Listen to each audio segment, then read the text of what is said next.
ಆಕಾಶವಾಣಿ ವಾರ್ತೆಗಳು. ಓದುತ್ತಿರುವವರು ಕೆ ನಾರಾಯಣಕುಮಾರ್ ರಾಯಬಾಗಿ. ಮುಖ್ಯಾಂಶಗಳು. ಮೈಸೂರಿನಲ್ಲಿ ವಿವೇಕ ಸ್ಮಾರಕ ಉದ್ಘಾಟಿಸಿದ ಪ್ರಧಾನಿ ನರೇಂದ್ರ ಮೋದಿ, ರಾಷ್ಟ ನಿರ್ಮಾಣದಲ್ಲಿ ಕೈಜೋಡಿಸುವಂತೆ ಯುವ ಜನತೆಗೆ ಕರೆ. ಇಂದಿನಿಂದ ಜಾರಿಗೆ ಬರುವಂತೆ ವಾಣಿಜ್ಯ ಎಲ್ಪಿಜಿ ಸಿಲಿಂಡರ್ ಬೆಲೆ ₹200 ಕಡಿತ.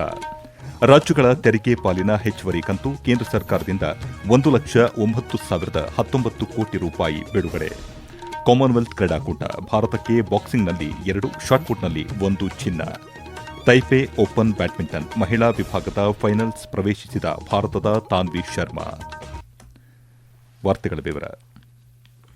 ವಿಜ್ಞಾನ, ತಂತ್ರಜ್ಞಾನ ಹಾಗೂ ಕ್ರೀಡಾ ಕ್ಷೇತ್ರದಲ್ಲಿ ಭಾರತ ಸಾಧಿಸುತ್ತಿರುವ ಅಭೂತಪೂರ್ವ ಪ್ರಗತಿಗೆ ದೇಶದ ಯುವ ಶಕ್ತಿಯೇ ಪ್ರಮುಖ ಕಾರಣ ಎಂದು ಪ್ರಧಾನಮಂತ್ರಿ ನರೇಂದ್ರ ಮೋದಿ ಪ್ರತಿಪಾದಿಸಿದ್ದಾರೆ.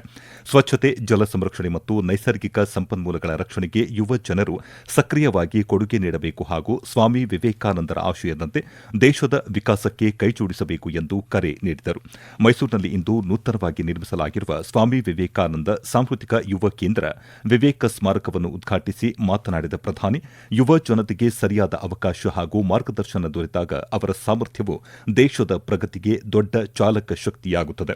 ಇಂದು ಭಾರತದ ಯುವ ಜನತೆಯು ವಿಶ್ವದ 3ನೇ ಅತಿದೊಡ್ಡ ನವೋದ್ಯಮ ವ್ಯವಸ್ಥೆ, ಆತ್ಮನಿರ್ಭರ ಭಾರತ ಹಾಗೂ ಮೇಕ್ ಇನ್ ಇಂಡಿಯಾ ಅಭಿಯಾನಗಳನ್ನು ಯಶಸ್ವಿಯಾಗಿ ಮುನ್ನಡೆಸುತ್ತಿದ್ದಾರೆ ಎಂದು ಅವರು ಮೆಚ್ಚುಗೆ ವ್ಯಕ್ತಪಡಿಸಿದರು. स्वामी विवेकानंद जी युवाओं की शिक्षा को राष्ट्र निर्माण का मजबूत आधार मानते थे. उन्होंने स्वयं में देखा था कि कैसे दुनिया के देश अपने युवाओं को शिक्षित बना रहे हैं, लेकिन दुर्भाग्य से तब भारत गुलाम था. उस दौर से लेकर अब तक भारत के युवा ने एक लंबी यात्रा तय की है. आज युवा दुनिया के विकास को गति दे रहा है. आज भारत की अर्थव्यवस्था सबसे तेजी से आगे बढ़ रही है, भारत के युवाओं के सामर्थ्य से. ದೇಶದ ಶೈಕ್ಷಣಿಕ ಕ್ಷೇತ್ರದಲ್ಲಿ ಆಗಿರುವ ಅಭಿವೃದ್ಧಿಯನ್ನು ಉಲ್ಲೇಖಿಸಿದ ಅವರು, ಕಳೆದ 12 ವರ್ಷಗಳಲ್ಲಿ 650ಕ್ಕೂ ಹೆಚ್ಚು ಹೊಸ ವಿಶ್ವವಿದ್ಯಾಲಯಗಳು, 14,000 ಕಾಲೇಜುಗಳು, 7 ಐಐಟಿ, 9 ಐಐಎಂ ಹಾಗೂ 13 ನೂತನ ಏಮ್ಸ್ ಸಂಸ್ಥೆಗಳನ್ನು ಸ್ಥಾಪಿಸಲಾಗಿದೆ ಎಂದರು. 14,000ಕ್ಕೂ ಹೆಚ್ಚು ಪಿಎಂ ಶ್ರೀ ಶಾಲೆಗಳು ಹಾಗೂ 10,000 ಅಟಲ್ ಟಿಂಕರಿಂಗ್ ಪ್ರಯೋಗಾಲಯಗಳು ನಾವೀನ್ಯತೆಗೆ ಉತ್ತೇಜನ ನೀಡುತ್ತಿದ್ದರೆ, ಖೇಲೋ ಇಂಡಿಯಾ ಮತ್ತು ಯೂತ್ ಗೇಮ್ಸ್ನಂತಹ ವೇದಿಕೆಗಳು ಕ್ರೀಡಾಪಟುಗಳು ಜಾಗತಿಕ ಮಟ್ಟದಲ್ಲಿ ಪದಕ ಗೆಲ್ಲಲು ನೆರವಾಗುತ್ತಿವೆ ಎಂದು ಪ್ರಧಾನಿ ನರೇಂದ್ರ ಮೋದಿ ತಿಳಿಸಿದರು. ಸಮಾರಂಭದಲ್ಲಿ ರಾಜ್ಯಪಾಲ ಥಾವರ್ಚಂದ್ ಗೆಹ್ಲೋಟ್, ಮುಖ್ಯಮಂತ್ರಿ ಡಿಕೆ ಶಿವಕುಮಾರ್ ಹಾಗೂ ರಾಮಕೃಷ್ಣ ಮಠದ ಅಧ್ಯಕ್ಷ ಸ್ವಾಮಿ ಗೌತಮಾನಂದಜಿ ಸೇರಿದಂತೆ ಹಲವು ಗಣ್ಯರು ಉಪಸ್ಥಿತರಿದ್ದರು. ಕೇಂದ್ರ ಸರ್ಕಾರವು ರಾಜ್ಯಗಳಿಗೆ ನೀಡುವ ನಿಯಮಿತ ಮಾಸಿಕ ತೆರಿಗೆ ಪಾಲಿನ ಜೊತೆಗೆ ಹೆಚ್ಚುವರಿ ಕಂತಿನ ರೂಪದಲ್ಲಿ ₹1,09,019 ಕೋಟಿ ಇಂದು ಬಿಡುಗಡೆ ಮಾಡಿದೆ. ರಾಜ್ಯಗಳಲ್ಲಿ ಬಂಡವಾಳ ಹೂಡಿಕೆ ಹಾಗೂ ಅಭಿವೃದ್ಧಿ ಯೋಜನೆಗಳ ವೆಚ್ಚವನ್ನು ತ್ವರಿತಗೊಳಿಸಲು ಈ ಮೊತ್ತವನ್ನು ಬಿಡುಗಡೆ ಮಾಡಲಾಗಿದೆ ಎಂದು ಹಣಕಾಸು ಸಚಿವಾಲಯ ತಿಳಿಸಿದೆ.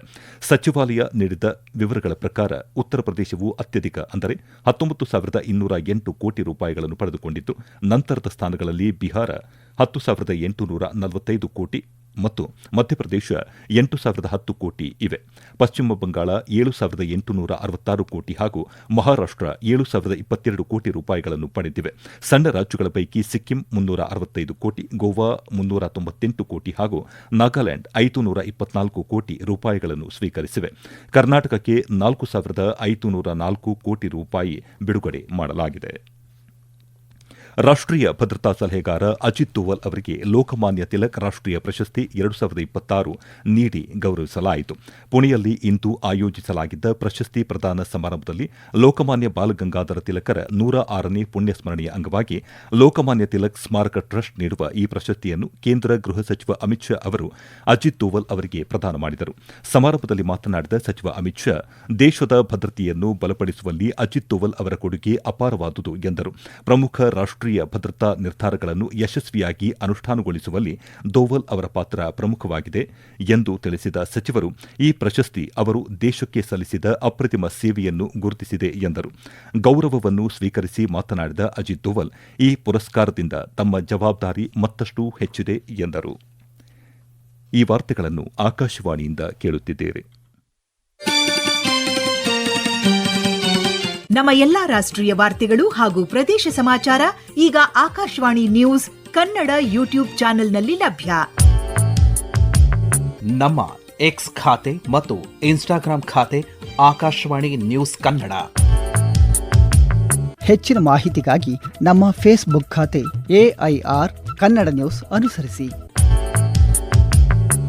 ಮಾಹಿತಿಯ ಹೂರಣ ವಾರದ ಕಾರ್ಯಕ್ರಮ ಪ್ರಚಲಿತ ವಿದ್ಯಮಾನ ಪ್ರತಿ ಬುಧವಾರ 9:15.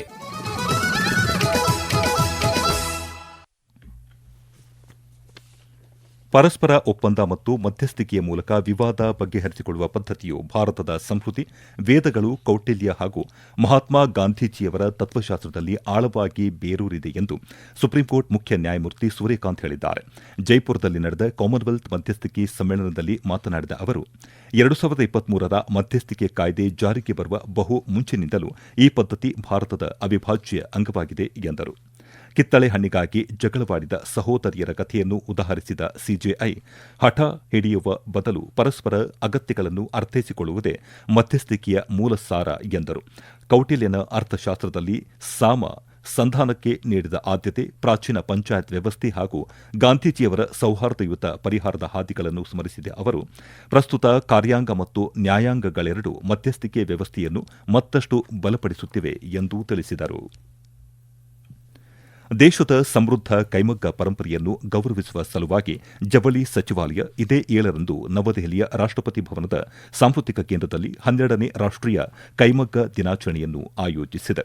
ರಾಷ್ಟಪತಿ ದ್ರೌಪದಿ ಮುರ್ಮು ಅವರು ಕಾರ್ಯಕ್ರಮದ ಮುಖ್ಯ ಅತಿಥಿಗಳಾಗಿ ಪಾಲ್ಗೊಳ್ಳಲಿದ್ದು, ಕೇಂದ್ರ ಜವಳಿ ಸಚಿವ ಗಿರಿರಾಜ್ ಸಿಂಗ್ ಉಪಸ್ಥಿತರಿರಲಿದ್ದಾರೆ. ನಿನ್ನೆ ನಿಧನರಾದ ಭಾರತೀಯ ಸೇನೆಯ ನಿವೃತ್ತ ಸೇನಾ ಸಿಬ್ಬಂದಿ ಮುಖ್ಯಸ್ಥ ಜನರಲ್ ವಿಶ್ವನಾಥ್ ಶರ್ಮಾ ಅವರಿಗೆ ಇಂದು ನವದೆಹಲಿಯಲ್ಲಿ ಸಕಲ ಸೇನಾ ಗೌರವಗಳೊಂದಿಗೆ ಭಾರತೀಯ ಸೇನೆ ಅಂತಿಮ ನಮನ ಸಲ್ಲಿಸಿದೆ. ಅವರಿಗೆ ಸೇನಾ ಸಿಬ್ಬಂದಿ ಮುಖ್ಯಸ್ಥ ಜನರಲ್ ಧೀರಜ್ ಸೇಠ್ ಪುಷ್ಪನಮನ ಸಲ್ಲಿಸಿ ಶೋಕತಪ್ತ ಕುಟುಂಬಕ್ಕೆ ಸಾಂತ್ವನ ಹೇಳಿದರು. ವಿಶ್ವದ 8,000 ಮೀಟರ್ಗಿಂತಲೂ ಹೆಚ್ಚಿನ ಎತ್ತರದ ಎಲ್ಲ 14 ಪರ್ವತ ಶಿಖರಗಳನ್ನು ಕೇವಲ 6 ತಿಂಗಳಲ್ಲಿ ಏರಿ ವಿಶ್ವ ದಾಖಲೆ ಬರೆದಿದ್ದ ನೇಪಾಳದ ಖ್ಯಾತ ಪರ್ವತಾರೋಹಿ ನಿರ್ಮಲ್ ಪುರ್ಜಾ ಅವರು ಪಾಕ್ ಆಕ್ರಮಿತ ಗಿಲ್ಗಿಟ್ ಬಾಲ್ಟಿಸ್ತಾನ್ನ ಬ್ರಾಡ್ ಪೀಕ್ನಲ್ಲಿ ಸಂಭವಿಸಿದ ಹಿಮಪಾತದಲ್ಲಿ ಮೃತಪಟ್ಟಿದ್ದಾರೆ.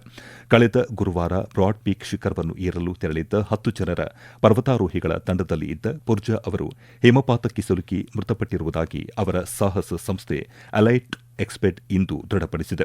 ನಿನ್ನೆ ಪರ್ವತ ಪ್ರದೇಶದಿಂದ 4 ಮೃತ ದೇಹಗಳನ್ನು ಹೊರತೆಗೆಯಲಾಗಿದೆ ಎಂದು ಪಾಕಿಸ್ತಾನದ ಪರ್ವತಾರೋಹಣ ಪ್ರಾಧಿಕಾರ ತಿಳಿಸಿದೆ. ಸ್ಕಾಟ್ಲೆಂಡ್ನ ಗ್ಲಾಸ್ಗೋದಲ್ಲಿ ನಡೆಯುತ್ತಿರುವ ಕಾಮನ್ವೆಲ್ತ್ ಕ್ರೀಡಾಕೂಟದಲ್ಲಿ ಇಂದು ಭಾರತಕ್ಕೆ ಬಾಕ್ಸಿಂಗ್ ಮತ್ತು ಶಾಟ್ಪುಟ್ ಸ್ಪರ್ಧೆಗಳಲ್ಲಿ ಚಿನ್ನದ ಪದಕಗಳು ಲಭಿಸಿವೆ.